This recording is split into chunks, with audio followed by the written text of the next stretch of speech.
जहाँ एक्लै चुनाव लडेको अवस्था छ त्यहाँ नेकपा एमालेको मत चाहिँ 25% छ। जहाँ आंशिक गठबन्धन बनेको छ त्यहाँ नेकपा एमालेको मत 31% छ। जहाँ पूर्ण गठबन्धन बनेको छ त्यहाँ नेकपा एमालेको मत 41% छ। र 41% गठबन्धन मत प्राप्त गरेको ठाउँ भनेको 40% पालिकाहरूमा हो। 31% मत 40% पालिकामा हो। 25% मत 20% पालिकामा हो। यो हिसाबले हेर्दाखेरि जति गठबन्धन बनाउँछन् एमालेको प्रतिरोधी क्षमता त्यति बढिया देखिन्छ। त्यस अर्थमा गठबन्धन बन्ने बित्तिकै भोट चाहिँ घट्ने होइन, बढ्ने हो। यो निर्वाचनपछि चाहिँ माओवादी केन्द्रसँग नेकपा एमालेको चाहिँ सहकार्य हुने सम्भावना रहन्छ कि रहँदैन?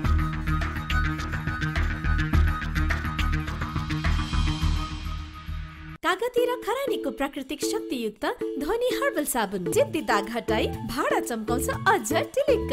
सरकारले निर्वाचनको मिति पनि घोषणा गरिसक्यो। नेकपा एमाले दल दर्ता गरिसक्यो। एमालेको सचिवालय बैठकले अब घोषणापत्र तयारीदेखि निर्वाचन परिचालनसम्मका कामहरू अगाडि बढाइसकेको छ। यो निर्वाचनमा नेकपा एमाले के एजेन्डा लिएर जाँदैछ जनतामा, त्यहाँबाट सुरु गरौँ। एजेन्डाको कुरा त हामी पहिलो कुरा त गएको निर्वाचनमा हामीले प्रस्तुत गरेको चुनावी घोषणापत्रको हामी समीक्षा गर्छौँ। कति कार्यान्वयन गर्न सकियो, कति गर्न सकिएन भन्ने कुराबाटै हाम्रो थप कार्यभार के भन्ने कुरा त्यसले निर्धारित गर्छ। र नेपालको राजनीतिमा हामीले हिँड्नुपर्ने बाटो पहिले नै हामीले तय गरिसकेकै हो। नेपालको राजनीतिकै कुरा गर्दाखेरि लामो समय नेपालका राजनीतिक दलहरू चाहिँ व्यवस्था विरोधी आन्दोलनमा संलग्न हुनु परेको र अधिकारका प्रश्नहरूको बढी चाहिँ केन्द्रित हुनु पर्यो। त्यसलाई विकास र समृद्धिको प्रश्नतर्फ चाहिँ डोर्याउनु आवश्यक थियो। र हामीले हाम्रो पार्टी अध्यक्ष केपी शर्मा ओलीको नेतृत्वको सरकार रहँदाखेरि मुलुकको राजनीतिको डिस्कोर्सलाई चेन्ज गर्ने कोसिस गऱ्यौँ र त्यसमा हामी एक हदसम्म सफल रह्यौँ। विकासका मुद्दाहरूको बहस त्यति बेलै सुरु भयो। कतिपय विषयहरू आग्रहवश बहस गरिए होला नि, तर पनि विकासका मुद्दाहरूमा बहस प्रवेश गर्यो भन्ने मलाई लाग्छ। पछिल्लो समय नेपालको राजनीतिलाई फेरि एक प्रकारले भन्दाखेरि पुरानै ठाउँमा फर्काउने प्रयास भएको छ। गठबन्धनका नाममा चाहिँ मुलुक फेरि पछाडि फर्किने हो कि भन्ने चिन्ता उत्पन्न भएको छ। त्यस अर्थमा गठबन्धन भर्सेस एक प्रकारले भन्दाखेरि विकास र समृद्धिको नेतृत्व गर्न सक्ने बलियो राष्ट्रिय शक्तिको छनौट नै आज नेपाली जनताका लागि मुख्य प्रश्न बनिएको छ भन्ने मलाई लाग्छ। कुन बाटो हिँड्ने? व्यवस्था विरोधी आन्दोलनमा दलहरूका बिचको सहकार्य स्वाभाविक हुन्छ र हामीले त्यही गऱ्यौँ र सफल पनि भयौँ। त्यो ऐतिहासिक आवश्यकता थियो।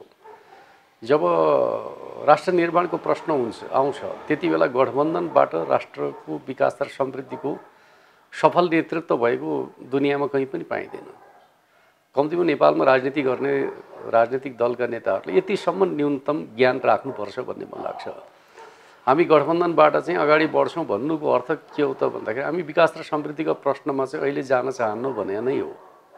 गठबन्धनद्वारा विकास र समृद्धिको नेतृत्व भन्ने कुरा दुनियाँमा नभएको छ, नहुनेवाला छ। एक वर्षको गठबन्धनको राजनीतिले मुलुकको विकास र रूपान्तरणको प्रक्रिया ठप्प छ। त्यस अर्थमा चाहिँ मुलुकलाई विकास र समृद्धिको बाटोमा लाने हो भने गठबन्धन उपयुक्त होइन। एउटा बलियो राष्ट्रिय शक्तिको खोजी आवश्यक छ, निर्माण आवश्यक छ भन्ने मान्यतामै जानुपर्छ। त्यसका लागि राजनीतिक ध्रुवीकरण आवश्यक छ भन्ने मान्यतालाई हामीले बहसमा अगाडि सारेका छौँ। त्यही मान्यताका आधारमा हामी नेपालको विकास र समृद्धिका मुद्दाहरूमा केन्द्रित हुन्छौँ। अब एकातर्फ 5 दलीय गठबन्धन छ, तपाईँले पनि उल्लेख गर्नुभयो। एकातर्फ नेकपा एमालेको अवस्था छ। यो अवस्थामा स्थानीय तहको निर्वाचनको मत परिणामहरू हामीले हेर्दाखेरि होइन, ओडागत रूपमा उम्मेदवारहरूले प्राप्त गरेका मतका आधारहरू हेर्दाखेरि यो निर्वाचन चाहिँ नेकपा एमालेका लागि गठबन्धन विरुद्ध निकै कठिन हुने देखिन्छ होइन? कठिन त हरेक चुनाव कठिन हुन्छ। चुनावको विषय नै एक प्रकारले भन्ने हो भने दलहरूले आफूलाई जनताको मूल्याङ्कनको भट्टीमा राख्ने कुरा हो। त्यस अर्थमा त्यो सजिलो विषय भन्ने खालको कुरा हुँदैन। तर मलाई के लाग्छ भन्दाखेरि जनताको मनोविज्ञान यसपटकको स्थानीय चुनावमा पनि के देखियो भने संस्थापनको विपक्षमा रुझान देखियो। जहाँ जसले जितेको छ उसलाई पुनः जित्न गाह्रो भएको देखियो। त्यसले के बताउँछ भन्दाखेरि अहिले सत्तामा जो छ उसको विपक्षमा जनमत प्रकट हुन्छ भन्ने कुरा देखिँदैछ। त्यस अर्थमा एमालेलाई गाह्रो होइन, एमालेलाई अनुकूल र गठबन्धनलाई प्रतिकूल हुने देख्छु म चाहिँ। जहाँसम्म तपाईँले चर्चा गरेको दलहरूले प्राप्त गरेको चाहिँ मतलाई जोडेर चाहिँ त्यही नै परिणामका रूपमा आउँछ भन्ने खालको चाहिँ आकलन गर्ने गरिन्छ, त्यो जनमतमाथि उपेक्षा हो। वास्तवमा जनताले व्यक्ति र राजनीतिक दलहरूलाई हेर्छन्। कार्यकर्ताहरूले राजनीतिक दललाई बढी रोज्छन्, जनताले व्यक्तिलाई रोज्छन्। हाम्रो समाजमा राजनीतिक कार्यकर्ताहरूको सङ्ख्या भनेको तुलनात्मक हिसाबले कम हुन्छ। त्यस अर्थमा गठबन्धन भनेको कार्यकर्ताको गठबन्धन हो, जनताको त गठबन्धन हुँदैन। त्यसले जनताले हाल्ने भोट भनेको चाहिँ व्यक्तिलाई केन्द्रबिन्दुमा राखेर हाल्छन्। त्यस अर्थमा गठबन्धन हुने बित्तिकै चाहिँ परिणाम चाहिँ फरक पर्छ भन्ने खालको बुझाइ भनेको मनोगत बुझाइ हो भन्ने मलाई लाग्छ होइन। त्यस अर्थमा म के ठान्छु भन्दाखेरि पहिलो कुरा त गठबन्धनले एक प्रकारले ध्रुवीकरणलाई सहयोग पुर्याइराखेको छ। जस्तै म तपाईँलाई बताउँ, गएको निर्वाचनमा नेपाली काङ्ग्रेसले एक प्रकारले गठबन्धनको राजनीतिमा अलिकति चलाखी प्रयोग गरेको देखिन्छ। जहाँ ऊ धेरै आफू बलियो छु भन्ने ठान्यो उसले त्यहाँ गठबन्धन बनाएन, एक्लै चुनाव लड्यो।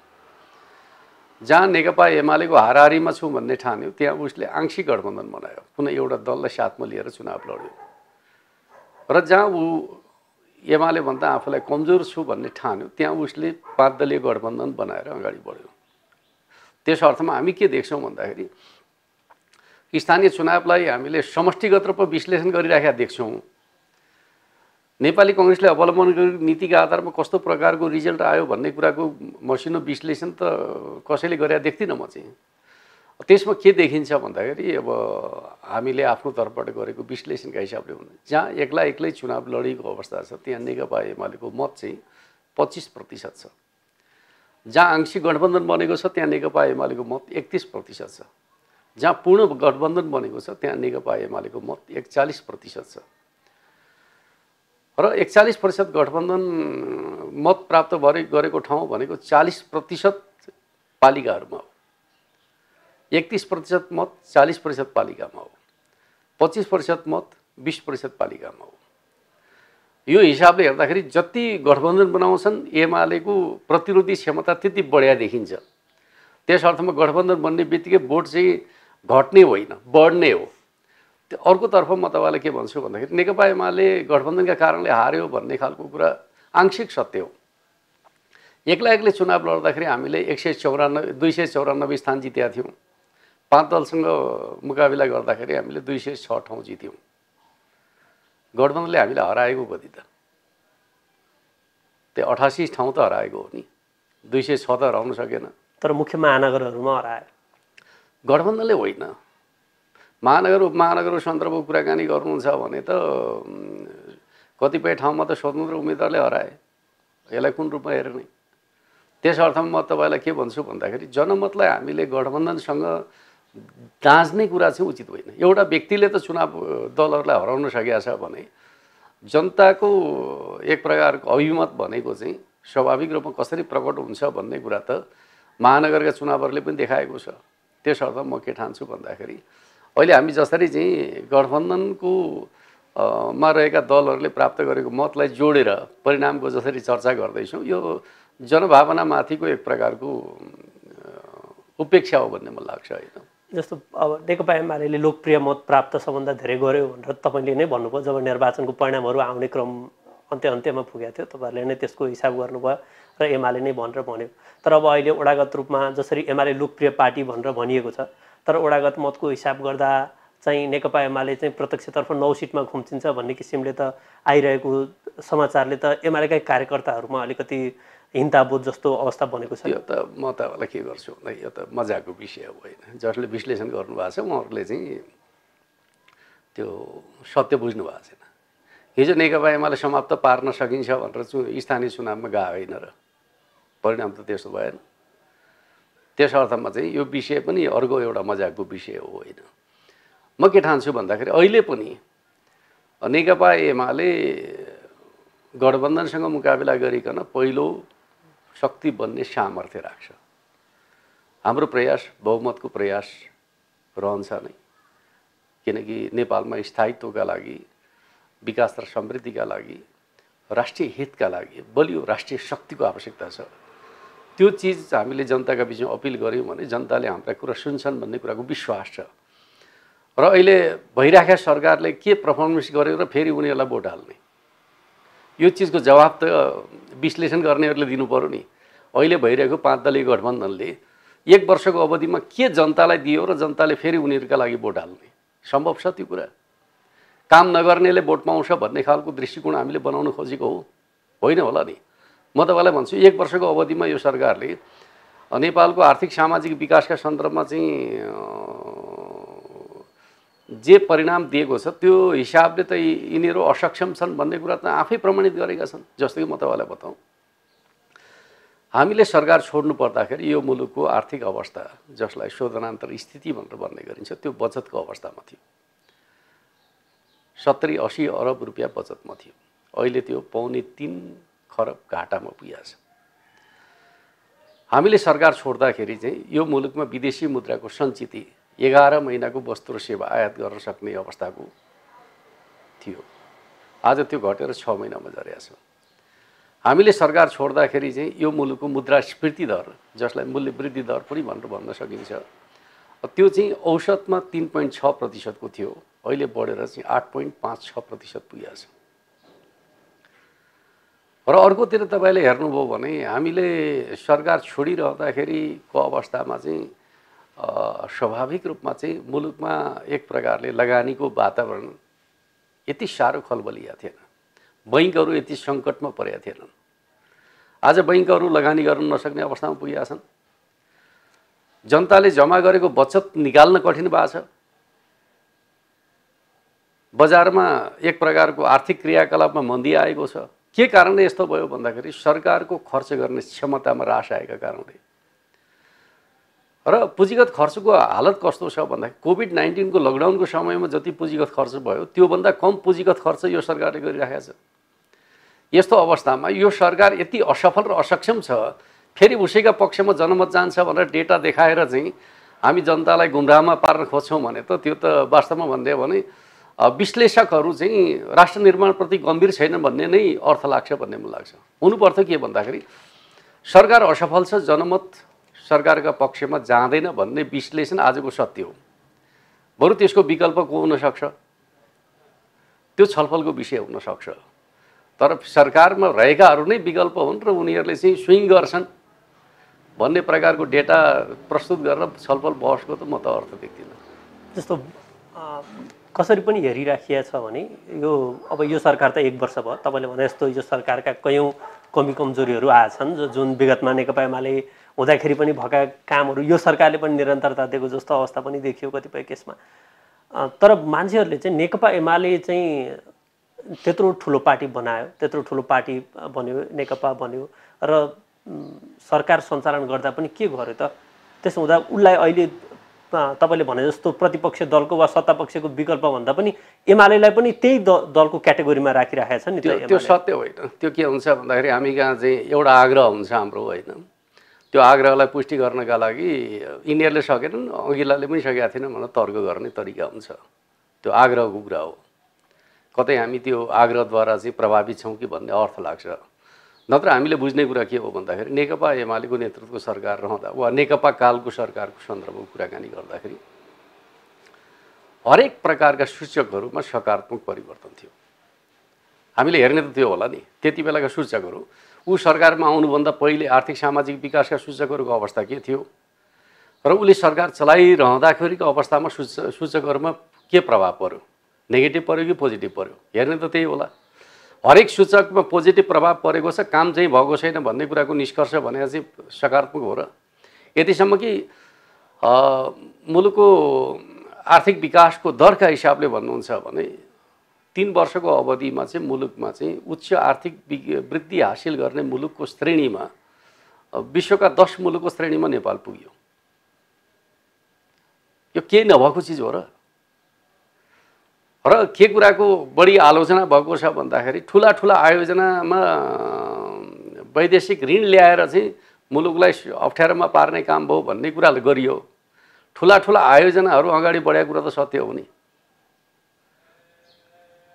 आखिर हेर्ने त विकास निर्माणका कामहरू चाहिँ अगाडि बढे भन्ने कुरा त्यसले बताउँछ। जस्तो कि म तपाईँलाई बताउँ, केही एक प्रकारले भन्ने भने गेम चेन्जर परियोजनाका सन्दर्भको कुराकानी गर्दाखेरि पहिले नभएका कुराहरूका सन्दर्भको कुराकानी गर्दाखेरि भारत र चीनलाई जोड्ने उत्तर दक्षिण करिडोर 7वटा करिडोर निर्माणको प्रक्रियामा अगाडि बढेका छन्। केही भएको होइन। 4वटा पूर्व पश्चिम राजमार्गहरू चाहिँ निर्माणको प्रक्रियामा अगाडि बढे। पूर्व पश्चिम राजमार्ग 4 लेनको निर्माणको प्रक्रिया अगाडि बढेको छ। पूर्व पश्चिम रेलमार्ग निर्माणको प्रक्रियामा अगाडि बढेको छ। हुलाकी सडक रुग्ण थियो, लगभग 80% निर्माणको काम सम्पन्न भएको छ। तराईका 22 जिल्लाका सदरमुकामहरूको आधुनिकीकरणको योजना त्यही अवधिमा अगाडि बढ्यो र केपी ओलीको नेतृत्वको सरकार बन्नुभन्दा पहिले तराईका सदरमुकाम कस्ता थिए, केपी ओली नेतृत्वको सरकार बनेपछि ती सदरमुकामको रूपरङ्ग कस्तो छ भनेर चाहिँ तपाईँहरू मिडिया कर्मीहरू गएर सोध्नु। चेन्ज के भएको छ भन्ने कुरा जनताले भन्दैन। एउटा आँखामा पट्टी बाँधेर चाहिँ राजनीतिक दलहरूप्रतिको एउटा दृष्टिकोण, नेगेटिभ दृष्टिकोण बनाएर चाहिँ गरिने विश्लेषणले त अर्थ छैन नि।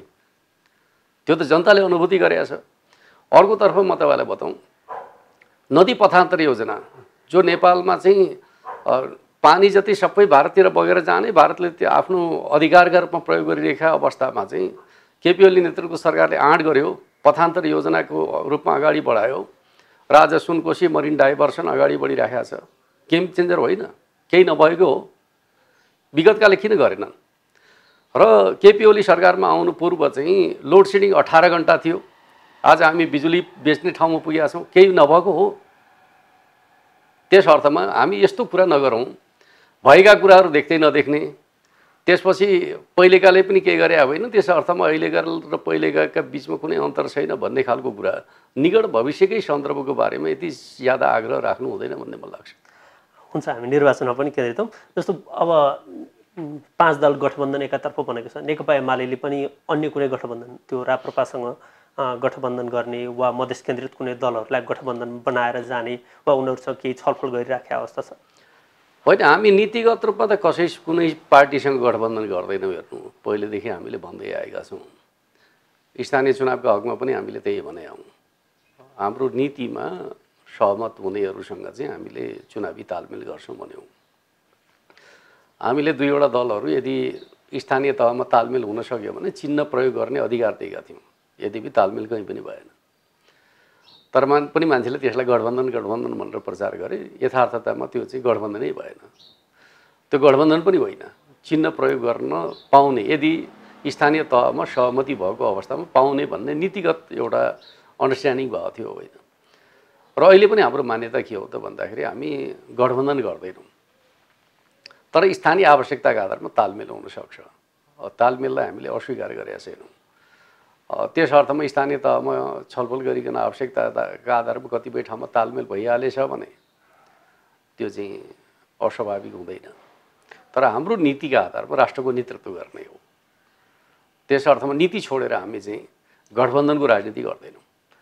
यो 5 दलीय गठबन्धन टुट्ने, एकीकृत समाजवादी, नेकपा माओवादी केन्द्र र एमाले बीच फेरि पनि चुनावी तालमेल हुने सम्भावना छ? रुचि नै छैन। किनकि गठबन्धन टुटाउने भने गठबन्धनसँग मुकाबिला गरेर चाहिँ बलियो राष्ट्रिय शक्ति निर्माण गर्ने नीति अगाडि सारे पार्टीले गठबन्धन टुटाउने विषयलाई आफ्नो प्रधान विषय बनाउँछ र उनीहरूका स्वार्थ मिलेनन् भने टुट्छन्।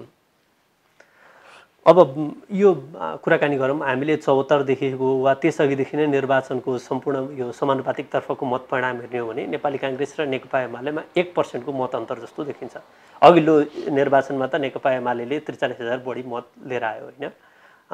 यसरी हेर्दाखेरि नेपालमा नेपाली काङ्ग्रेस र नेकपा एमाले हाराहारीको शक्तिको रूपमा देखिएका छन्।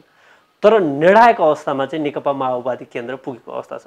एमाले अघिल्लोचोटि माओवादी केन्द्रलाई साथ लियो, योचोटि नेपाली काङ्ग्रेसले लिएको अवस्था छ। यो हिसाबले यो माओवादी केन्द्र चाहिँ नेपालको राजनीतिमा सधैँ म तपाईँलाई के भन्छु, निर्णायक शक्ति बन्ने विचारधाराका हिसाबले विगतमा गरिएको प्रयोग गठबन्धन थिएन। त्यो एउटा पार्टी निर्माणको प्रयास थियो। चुनावी तालमेल त्यति बेलाको चाहिँ एउटै बलियो पार्टी निर्माण गर्ने उद्देश्यमा आधारित थियो, जुन असफल भयो। त्यस अर्थमा हिजोको प्रयास चाहिँ बलियो पार्टी निर्माणको प्रयास थियो, गठबन्धन होइन। हामीले त्यसरी बुझ्नुपर्छ, जुन प्रयास असफल भयो। अर्कोतर्फ चाहिँ प्रचण्ड र माधव नेपालले गरे के हो भने काङ्ग्रेस विरुद्धको जनमतलाई काङ्ग्रेसका पक्षमा चाहिँ सुम्पिया हो, जनमतमाथिको अपराध हो। आज उहाँहरूले जे गर्नुभएको छ, चुनावमा जाँदाखेरि काङ्ग्रेसका विरुद्ध भाषण गरेर भोट प्राप्त गर्ने, त्यो भोट लगेर चाहिँ काङ्ग्रेसलाई प्रधानमन्त्री बनाउनका लागि प्रयोग गर्ने भनेको चाहिँ जनमतलाई खण्डित गर्ने कुरा, जनमतलाई अपमान गर्ने कुरा, लोकतन्त्र विरोधी काम हो। त्यो चिज गलत हो भन्ने कुरालाई हामीले राजनीतिमा स्थापित गर्न सकेनौँ भने चुनावको कुनै अर्थ हुँदैन। चुनावको बेला जे प्रतिबद्धता गरिन्छ त्यो प्रतिबद्धतामा कम्तीमा आवधिक अवधिसम्म चाहिँ 5 वर्षसम्म कायम रहनुपर्छ, तब न चुनावको अर्थ हुन्छ। चुनावमा एउटा कुरा गर्ने, चुनाव पछाडि अर्को काम गर्ने भन्ने कुरा अनैतिक कुरा हो। त्यस्तो कुरा गर्नु हुँदैन भन्ने मलाई लाग्छ। लोकतन्त्रलाई सही बाटोमा हिँडाउने हो भने। र अब जहाँसम्म चाहिँ अहिले नेपाली काङ्ग्रेस र माओवादी लगायतका पार्टीहरूको चाहिँ गठबन्धनको प्रश्न छ, त्यो कुनै वैचारिक राजनीतिक नीतिगत होइन। त्यो आत्मसुरक्षाको भावनाद्वारा चाहिँ ग्रस्त मनस्थितिको परिणाम हो। न त्यसको कुनै उद्देश्य छ, न लक्ष्य छ, न गन्तव्य छ। यस्तो प्रकारको गठबन्धनले मुलुकलाई सही बाटो दिँदैन। कम्तीमा बौद्धिक जमातले यो कुरालाई बुझ्नुपर्छ भन्ने मलाई लाग्छ। अब जो असुरक्षित छ उसले संरक्षण खोज्ने कुरा र चाहिँ अब प्रतिस्पर्धाबाट विजय हासिल गर्न सक्ने सामर्थ्य गुमाए भन्ने ठान्नेहरूले चाहिँ नीतिगत नेतृत्व छोडेर चाहिँ गठबन्धन गर्ने खालको कुरा गर्न सक्छन्। तर मलाई लागेको के थियो भन्दा नेपाली काङ्ग्रेस त्यो अवस्थामा पुगेको पार्टी होइन। उसले नीतिगत नेतृत्व गर्न सक्छु भन्ने आँट गर्नु पर्थ्यो। तर उसले चाहिँ विगतको चुनावको पराजयबाट होला उसले आफ्नो नीतिगत नेतृत्वको चाहिँ सामर्थ्य चाहिँ गुमाइसकेको छ, जसले नेपाली काङ्ग्रेसको भविष्यलाई चाहिँ अन्धकारतर्फ लाँदैछ भन्ने म ठान्छु। र अहिले नेपाली काङ्ग्रेस चाहिँ वास्तवमा जुन गठबन्धनको ढाँचामा जान खोज्दैछ त्यसले अन्ततगत नेपाली काङ्ग्रेस भनेको चाहिँ भारतीय राष्ट्रिय काङ्ग्रेसको हालतमा पुग्छ भन्ने मलाई लाग्छ। त्यस अर्थमा आउने चुनावमा परिणाममा चाहिँ थोरै लाभ प्राप्त गर्न सक्लान् गठबन्धनवालाहरूले, तर राजनीतिक भविष्य चाहिँ उनीहरूको बर्बाद हुन्छ। त्यस अर्थमा हामीले धेरै चिन्ता गर्नुपर्ने विषय छ भन्ने म ठान्दिनँ। नेकपा माओवादी केन्द्रसँग तपाईँले अहिलेको गठबन्धन त त्यो गठबन्धनसँग त अस्वीकारै गर्नुभयो। यो निर्वाचनपछि चाहिँ माओवादी केन्द्रसँग नेकपा एमालेको चाहिँ सहकार्य हुने सम्भावना रहन्छ कि रहँदैन? जबसम्म उनीहरूले विगतमा गरेका भुलहरूलाई स्वीकार गर्दैनन् तबसम्म त्यो सम्भावना हुँदैन, किनकि गल्तीको पुनरावृत्ति गर्ने खालको कुरा चाहिँ उचित हुँदैन। एकपटक इतिहासको एउटा कालखण्डको समीक्षा गर्दाखेरि कार्ल मार्क्सले भने एउटा सन्दर्भ सम्झना गर्छु। ऐतिहासिक घटनाहरू एकपटक नाटकका रूपमा अर्को पटक प्रहर्षणका रूपमा घटित हुन्छन् भनेर भनेका छन्। प्रहर्षण गर्नुको कुनै अर्थ छैन। जे कुरा हिजो असफल भएको छ त्यही चिजको पुनरावृत्ति गर्ने कुराको अर्थ हुन्छ। त्यही भएर मैले के भन्ने गर्छु भन्दाखेरि नेता जोडेर अगाडि बढ्ने कुरा स्वार्थका कारणले असफल भयो। अब कार्यकर्ता जोड्छौँ, हामी विचार जोड्छौँ, भावना जोड्छौँ र बलियो कम्युनिस्ट आन्दोलन निर्माण गर्छौँ।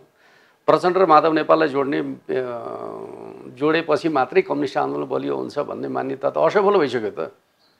त्यो असफल भएको मान्यतालाई फेरि दोहोऱ्याउने खालको कुरा उचित हुन्छ र? हामी कार्यकर्ताहरूको भावनालाई जोड्छौँ, आन्दोलनलाई जोड्छौँ, बलियो बनाउँछौँ। यो मैले तपाईँलाई किन यसमा सोधेको भने निर्वाचनपछिको परिणाम नेकपा एमाले सम्भवतः अहिलेकै गठबन्धन कायम रहँदा दोस्रो शक्ति बन्ने अवस्था यद्यपि विद्यमान छ होइन। नेकपा एमाले दोस्रो शक्ति बनिरहँदा जसरी विगतमा काङ्ग्रेसले प्रचण्डलाई 5 वर्ष प्रधानमन्त्रीको अफर गर्यो त्यस्तै अवस्था निर्वाचनपछिको परिदृश्यमा बन्ने सम्भावना छ कि छैन? प्रचण्डलाई तपाईँहरूले एमाले गठबन्धनकै रूपमै कायम रहनुपर्छ। हामी के मान्यता, म तपाईँलाई के कुरा बताउँ भन्दाखेरि अस्ति नेपाली काङ्ग्रेसले सरकारको अफर नगरे होइन एमसिसी प्रकरणमा। हामीले के भन्यौँ भन्दाखेरि त्यस्तो होइन। तपाईँहरू चाहिँ जब अदालतद्वारा एउटा म्यान्डेट सहित सरकारमा सामेल हुनुभएको छ भने तपाईँहरूकै कर्तव्य हो के गर्ने। एमसिसीका विषयमा सत्ता पक्षलाई नै एक ठाउँ उभ्याउनुहोस्। उनीहरूले मानेनन्, अब तपाईँ हामी मिलेर जाउँ भन्ने खालको कुरा चाहिँ उचित हुँदैन। पहिलो कर्तव्य सत्ता पक्षसँगै केन्द्रित हुनुपर्छ भनेर हामीले गठबन्धन नखलबलियोस् भन्ने मान्यतामै गयौँ त। तपाईँ काङ्ग्रेसकै साथीहरूलाई सोध्नु पर्ला हाम्रो पोजिसन के रह्यो भन्दाखेरि एमसिसी प्रचण्ड र माधव नेपाल सहितै तपाईँहरू टुङ्ग्याउनुहोस् भन्नेमा गयौँ। भन्नुको अर्थ हामी चाहिँ तपाईँहरू जसरी ठान्नुहुन्छ एमाले हत्या छ त्यसो अर्थमा यो हतारिएर केही गरिहाल्छ कि भन्ने खालको जे प्रचार सञ्चार माध्यममा चलाउन खोजिएको छ नीतिगत रूपमा नेतृत्व गर्नेहरूले यस्तो कहिले गर्दैनन्। त्यस अर्थमा म के भन्छु भने राष्ट्रको दिशा के हो भन्ने कुरामा बाटो देखाउने नेताहरूले चाहिँ अब कसरी जित्ने भन्ने प्रश्न चाहिँ प्रधान हुन्छ र त्यसमा मुलुकको समृद्धिको प्रश्न प्रधान हो, उद्देश्यको प्रश्न प्रधान हो, लक्ष्यको प्रश्न प्रधान हो। त्यो विषय कसरी हासिल हुन्छ भन्दाखेरि जुन बाटोबाट लक्ष्यमा पुग्नै सकिँदैन त्यो बाटो हिँड्ने कुरा उचित हो र उचित होइन। त्यस अर्थमा मुलुकलाई दिशाहीन बनाउने बाटोतर्फ चाहिँ उनीहरू धेरै छन्, बलिया छन्, त्यसलाई कमजोर पारेर चाहिँ आफू बलियो हुने भनेर दिशाहीन बाटोतर्फ चाहिँ को यात्रा त हो नि। त्यस अर्थमा के भन्छु भन्दाखेरि नीतिमा सहमति हुन्छ भने एउटा प्रश्न हो, जब नीतिमै सहमति हुँदैन भने त्यस पछाडि चाहिँ गठबन्धन गर्ने खालको कुराको खास अर्थ हुँदैन भन्ने लाग्छ मलाई। किनभने अब पोस्ट इलेक्सन चाहिँ अब राष्ट्रपति सभामुख लगायत 7वटा प्रदेशमा पनि सरकार बनाउने कुरा आउँछ नि त। त्यो हिसाबले एमाले पनि पक्कै पनि तपाईँले भने जस्तै समृद्धिकै काम गर्नका लागि पनि त सरकारको नेतृत्व चाहला। त्यो अवस्थामा माओवादीसँग मिल्ने सम्भावना त भन्दाखेरि अहिले त नेकपा एमाले त्यो सबै चिज एक्लै लडेर हासिल गर्न पर्सक्ने परिस्थिति बन्दैछ त अनि किन मिलिरहनु पर्यो? जब राष्ट्रलाई बाटो देखाउने बलियो राष्ट्रिय शक्तिद्वारै हो भन्ने कुरा नै सत्य हो भने त्यो सामर्थ्य एमालेसँग छ भन्ने कुरा जनतामा लिएर जाँदाखेरि हामी बलियो शक्तिका रूपमा स्थापित हुन सक्छौँ भन्ने कुरा देख्दा देख्दै अनि गठबन्धनतिर किन जाने? जनताले यो सच्चाइलाई बुझ्न समय लागेछ भने धैर्यता गर्नु पर्यो। बुझ्यो भने त अहिले नै आइहाल्छ नि परिणाम, होइन र? सत्य चाहिँ गठबन्धनद्वारा मुलुकको विकास र समृद्धि सम्भव छैन, राष्ट्रिय हित सम्भव छैन भन्ने कुरा को सत्यलाई जनताले बुझ्ने बित्तिकै परिणाम अहिले आउनेवाला छ त किन त्यसपछि प्रतीक्षा गर्नु पर्यो? त्यसो हुने बित्तिकै राष्ट्रपति पनि आउँछ, प्रधानमन्त्री पनि आउँछ, एउटै पार्टीको आउँछ, नीतिगत नेतृत्व गर्ने कुराको सम्भावनाका रूपमा आउँछ भनेपछि त्यो चिजको सम्भावना हुँदाहुँदै अर्को बाटोतर्फ जाने भन्ने खालको कुरा त त्यो अन्यलताको विषय हो भन्ने मलाई लाग्छ। अब माओवादीको कुरा सकौँ। अब नेकपा एमाले र नेकपा माओवादी जब सर्वोच्च अदालतले दुईटा अलग अलग पार्टी भनेर छुट्यायो त्यसपछि नेकपा एमाले त एउटै बन्ने अवस्था थियो, तर माधव नेपालहरूले छुट्टै पार्टी बनाउनु भयो होइन? नेकपा एमाले भित्रको विवादका कारणले त्यस्तो अवस्था बन्यो। अब तपाईँहरूले अहिले एकीकृत समाजवादीलाई फेरि नेकपा एमालेसँग मिलाउने, त्यसका नेता कार्यकर्तालाई ल्याउने वा नेतृत्वलाई ल्याउने विषयमा कुराकानी गरिरहनु भएको छ कि छैन? के भइरहेको छ? होइन, हामी त माओवादीकालाई पनि ल्याउँदैछौँ, एकीकृत समाजवादीकालाई पनि ल्याउँदैछौँ।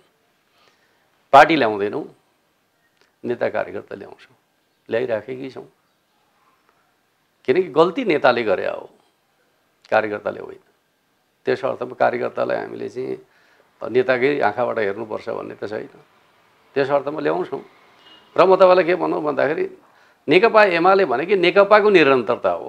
आज नेकपा एमालेको अनुहार हेर्नुभयो भने नेकपा देखिन्छ, तर माओवादी केन्द्र हेर्नुभयो भने नेकपा देखिँदैन। एकीकृत समाजवादी हेर्नुभयो भने नेकपा देखिँदैन। त्यहाँ चाहिँ माओवादी केन्द्रभित्र माओवादी देखिन्छ, एकीकृत समाजवादीभित्र पूर्व एमाले देखिन्छ, नेकपा एमालेभित्र माओवादी पनि देखिन्छ, एमाले पनि देखिन्छ। सत्य त यही हो नि। त्यस अर्थमा यो पार्टी नै नेपालको वामपन्थी आन्दोलनको मूल शक्ति हो र चुनावले पनि त्यो प्रमाणित गर्यो। जस्तै म तपाईँलाई बताउँ, वामपन्थी आन्दोलनको ध्रुवीकरण सुरु भइसक्यो र त्यो मुख्य ध्रुवका रूपमा नेकपा एमाले जनताद्वारा स्वीकार्य भयो। माधव नेपालहरू एमालेबाट अलग हुँदाखेरि चाहिँ झन्डै 4% हाराहारीमा मत उहाँहरूले प्राप्त गरेर देखिन्छ, तर एमालेको भोट चाहिँ बढेर 34% पुगेको छ भन्दाखेरि हामीले माधव नेपाल झलनाथ खनालहरूको अनुपस्थितिमा भोटमा वृद्धि गऱ्यौँ नि त। उहाँहरूले लगाए भोटलाई पनि एमालेकै मान्ने हो भने त हामीले 5% मत चाहिँ वृद्धि गर्न सफल भयौँ र पुरानै अवस्थाको पार्टीमा पुरानो जे स्ट्रेन्थ थियो त्यसमा हामीले 21% आफ्नो स्ट्रेन्थ वृद्धि गऱ्यौँ। करिब 7 लाख मत हामीले बढाउन सफल भएका छौँ। अर्कोतिर माओवादीलाई हेर्नुभयो भने माओवादीले त 17%बाट 12%मा झरेको छ। 5% मत त उसले चाहिँ लुज गरेको छ नि। त्यस अर्थमा नेपालको वामपन्थी आन्दोलनभित्र चाहिँ एक प्रकारले माओवादी ओह्रालो यात्रामा हामी चाहिँ विकासको प्रक्रियातिर छौँ। त्यस अर्थमा नेपालको वामपन्थी आन्दोलनको ध्रुवीकरण सुरु भइसकेको छ। त्यो ध्रुवीकरणको यात्रामा हामी एकीकृत समाजवादीका र माओवादी केन्द्रका नेता कार्यकर्ताहरूलाई पनि आह्वान गर्छौँ, आउनुहोस् बलियो वामपन्थी शक्तिका रूपमा नेकपा एमालेलाई सुदृढ गरौँ। मैले तपाईँले किन सोधेको भने स्थानीय तहको निर्वाचनमा तपाईँहरूले जति कम मतअन्तरले धेरैवटा पालिकामा पराजय भोग्नु पर्यो, त्यो त तपाईँहरूले फेरिस्त अध्यक्षले नै प्रस्तुत गर्नुभयो सार्वजनिक कार्यक्रममै। त्यो हिसाबले हेर्ने हो भने चाहिँ तपाईँहरूलाई चाहिँ एकीकृत समाजवादी फुट्दाखेरिको घाटा झन् ठुलो भएको जस्तो देखिँदैन? त्यस्तो होइन, त्यो चाहिँ अर्को पटक चाहिँ एकीकृत समाजवादी आउँदाखेरि पनि थोरै भोटले हार्ने सङ्ख्या भइहाल्छ। यो फेरि हामी यस्तो नबिर्स्यौँ। पहिले पनि त 500 को अन्तरमा हार्ने सिट सङ्ख्या खोज्नु पनि भेटिँदैन र। अघिल्लो चुनावमा पनि त्यो सङ्ख्या त भेटिन्छ, अहिले पनि भेटिन्छ, अर्को पटक पनि भेटिन्छ। त्यसो अर्थमा चाहिँ त्यो सङ्ख्या चाहिँ कुन पार्टी जोड्दाखेरि आउँछ भन्ने यान्त्रिक समीकरणले त्यो सङ्ख्या आउनेवाला छ र। हामी कति प्राविधिक हुन खोज्दैछौँ भन्दाखेरि मत चाहिँ यति कम आयो, त्यस अर्थमा चाहिँ त्यति बराबरको अर्को पार्टी जोड्ने बित्तिकै प्राप्त हुन्छ भन्ने खालको कुरा चाहिँ सम्भव हुन्छ? राजनीतिमा यस्तो खेल सम्भव हुन्छ र? त्यस अर्थमा त्यो गणितको सूत्र चाहिँ राजनीतिको मैदानमा चाहिँ सम्भव हुन्छ भन्ने मलाई लाग्दैन। त्यसमा चाहिँ के भन्छ, राजनीति भनेको चाहिँ स्वाभाविक रूपमा मनोविज्ञानसँग ज्यादा जोडिन्छ र त्यसले भविष्यमा चाहिँ आफ्नो ठाउँको विकास र समृद्धिका प्रश्नमा कति भूमिका खेल्न सक्छ भन्ने कुरासँग जोडिन्छ, राष्ट्रको नेतृत्व कसले गर्छ भन्ने कुरासँग जोडिन्छ। त्यसले भोटको वृद्धिमा प्रभाव पार्छ। बरु हामीले त के भनिराखेका छौँ भने कार्यकर्ताको आकाङ्क्षाहरूको व्यवस्थापनमा समस्या भएका कारणले हामीले केही ठाउँ लुज गऱ्यौँ भनेर भनेका छौँ। हामी त्यहाँ एकीकृत समाजवादी वा चाहिँ अर्को दलका कारणले भनेर विश्लेषण गरेका छैनौँ। हामीले के भनेका छौँ भन्दाखेरि कार्यकर्ताहरूको आकाङ्क्षा चाहिँ बढ्यो, त्यसलाई व्यवस्थापन गर्न हामीले चाहिँ ध्यान दिन सकेनौँ, त्यसका कारणले केही ठाउँहरू गुमाएका छौँ। अब आन्तरिक व्यवस्थापनको पक्षलाई चाहिँ विशेष ध्यान दिनुपर्छ भन्ने कुरा चाहिँ हाम्रो विश्लेषणको विषय हो। बरु हामीले के भनेका छौँ, कार्यकर्ताको प्रतिरोधी क्षमतामा अलिक कमी आयो, अलिक सरकार सुरक्षा निकायप्रतिको निर्भरता बढ्यो र सुरक्षा निकायको दुरुपयोग राज्य पक्षले ज्यादा गरेका कारणले गर्दाखेरि परिणाममा चाहिँ तलमाथि भएको छ भनेका छौँ। यो चिज चाहिँ मुख्य चिज हो। यस्ता चिजहरूमा सुधार गर्न सकियो भने परिणाममा सुधार हुन्छ। अर्कोतर्फ चाहिँ विगतमा हामीले दुईटा कारणले गर्दाखेरि तटस्थ मतलाई आफ्नो पक्षमा ल्याउन सकेनौँ। प्रयास त गऱ्यौँ तर हामी सफल हुन सकेनौँ। दुईटा कारण के थियो भन्दाखेरि एउटा त एमाले फुटिया छ, कमजोर भएको छ, जित्न गाह्रो छ भन्ने प्रचार चाहिँ बढी प्रभावी भयो। यद्यपि हामी चाहिँ कमजोर भएको छैनौँ है, हामीले रिकभर गरिसकेका छौँ भनेर भन्यौँ, तर पनि आम मतदाताका बिचमा चाहिँ हाम्रो कुरा भन्दा चाहिँ कमजोर भएको छ भन्ने कुरा बढी प्रभावित भयो। अर्कोतिर 5 दलसँग एमाले लड्न सक्दैन भन्ने कुरा गयो। त त्यो चिजलाई त हामीले स्थानीय चुनावको माध्यमबाट खण्डित गऱ्यौँ। एमाले कमजोर भएको छैन भन्ने कुरा परिणामले देखायो र एमालेसँग 5 दलसँग लड्न सक्छ भन्ने कुरा त 5 दलीय गठबन्धन बनाएको ठाउँमा त एमालेको भोट त 41% आयो त। यसबाट त स्वीकार गर्नु पर्यो नि। एमाले चाहिँ जति गठबन्धन गरेर आउँछन् त्यति उसले आफ्नो सामर्थ्य वृद्धि गर्ने हैसियत राख्छ भन्ने कुरा त देखियो त। त्यो जगमा हो हामीले चाहिँ गठबन्धनसँग मुकाबिला गर्नु। तपाईँले भन्दै आउनुभएको अन्तर्वार्ताहरूमा पनि यो जति पनि नयाँ मतदाता छन् उनले चाहिँ केपी ओलीलाई मत दिन्छन् वा नेकपा एमाले रोज्छन् भन्ने तपाईँहरूको थियो। तर निर्वाचनको हामीले पहिलाको अहिलेको ट्रेन्ड हेर्ने हो भने चाहिँ काङ्ग्रेस र एमालेको केसमा वा बरु नयाँ उम्मेदवार वा स्वतन्त्र उम्मेदवारले मत लाने तर नयाँ मतदाताको आकर्षण चाहिँ एमालेमा देखिएन। त्यो तपाईँले गएको चुनावलाई आधार बनाएर भन्दाखेरि चाहिँ एक हदसम्म सत्य हो होइन। खास गरी सहरी मतदाताको रुझान पार्टीहरूबाट अलिक टाढिन खोज्या देखियो। त्यो चिजलाई त हामी समीक्षा गर्छौँ के कारणले त्यसो भयो भन्ने खालको कुरा। कतै हाम्रा उम्मेदवारहरूका कारणले त्यस्तो भयो कि वा नीतिका एजेन्डा पार्टी एजेन्डाहरूप्रति चाहिँ युवाहरूको आकर्षण पैदा गर्न सकिएन कि भन्ने खालको कुरालाई हामीले त विश्लेषण गर्छौँ होइन। सहरी मतदाताहरूमा एक हदसम्म त्यस्तो देखिएको छ। तर म तपाईँलाई फेरि के कुरा बताउँ, सहरी मतदातामा कङ्ग्रेसको तुलनामा माओवादीको तुलनामा हामी नै बलिया छौँ। फेरि यो पनि नबिर्सौँ। जस्तो कि नगरपालिकाहरूमा चाहिँ हामीले चाहिँ परिणामका हिसाबले नेपाली कङ्ग्रेसलाई उछिनेको चाहिँ एउटै ठाउँमा हो। यसपटक नगरपालिकाका उपमेयरमा हामीले कङ्ग्रेसलाई जितेका छौँ भन्दाखेरि हाम्रो चाहिँ जनआधार त फेरि पनि सहरी क्षेत्रमा चाहिँ बढी छ भन्ने कुरा त देखाउँछ। त्यसले गर्दाखेरि सबै चिज फेरि यान्त्रिक हिसाबले विश्लेषण नगरौँ। मूलतः हामीले चाहिँ अब काठमाडौँ, धरान इटरी जस्ता केही ठाउँहरूमा हामीले अब सोचेभन्दा फरक प्रकारको रिजल्ट आयो होइन र 2वटा ठाउँमा स्वतन्त्र उम्मेदवारहरूले विजय हासिल गरे जुन कुरा राजनीतिक दलहरूले चाहिँ अनुमान पनि गरेका थिएनन्। यस्तो किन भयो भन्ने कुरा केही हाम्रा उम्मेदवारहरूको पर्फर्मेन्ससँग जोडियो होला, उनीहरूको प्रस्तुतिको शैलीसँग जोडियो होला र हामी मोटामोटी काठमाडौँको हकमा भन्नुहुन्छ भने प्रतिवाद गर्ने शैली जनताले रुचाएनन्। त्यो चिजले अलिकति हामीलाई डिफेन्सिभ बनाएको देखिन्छ। यद्यपि जनमतका हिसाबले भन्नुहुन्छ भने त फेरि चाहिँ कमजोर त होइन, किनकि हामीले अब काठमाडौँ महानगरपालिकामै वडा स्तरमा प्राप्त गरेको मत भनेको त सबभन्दा धेरै छ। यद्यपि वडाको सङ्ख्या चाहिँ कङ्ग्रेसको धेरै छ, मत त हामीले धेरै ल्याएका छौँ। त्यो हिसाबले हेर्दाखेरि चाहिँ के होइन भन्दाखेरि फेरि महानगरहरूमा वा नगरहरूमा हामी कमजोर छौँ भन्ने खालको कुरा त सत्य होइन। अब इभन पोखरामै पनि हेर्नुभयो भने हामीले महानगर हार्यौँ भनेर भन्दाखेरि त्यहाँ पनि हाम्रो चाहिँ दलीय हिसाबले जानुहुन्छ भने त फेरि त्यहाँ पनि हामी बलियो नै छौँ। अब अन्तिममा तपाईँलाई पनि हतार भयो होला, जस्तो अब यो तपाईँको पर्सनल कुरा गरौँ, योचोटि तपाईँ अब अघिल्लोचोटि प्रदेश सभाको निर्वाचनबाट तपाईँ मुख्यमन्त्री बन्नुभयो, प्रदेश लड्नुभयो, योचोटि तपाईँ व्यक्तिगत रूपमा चाहिँ अब सङ्घीय निर्वाचनमा लड्नुहुन्छ कि फेरि पनि प्रदेशमा जानुहुन्छ के छ? होइन, म त अहिले चाहिँ अब जे भूमिकामा छु त्यसले मलाई प्रदेशमा जान दिँदैन।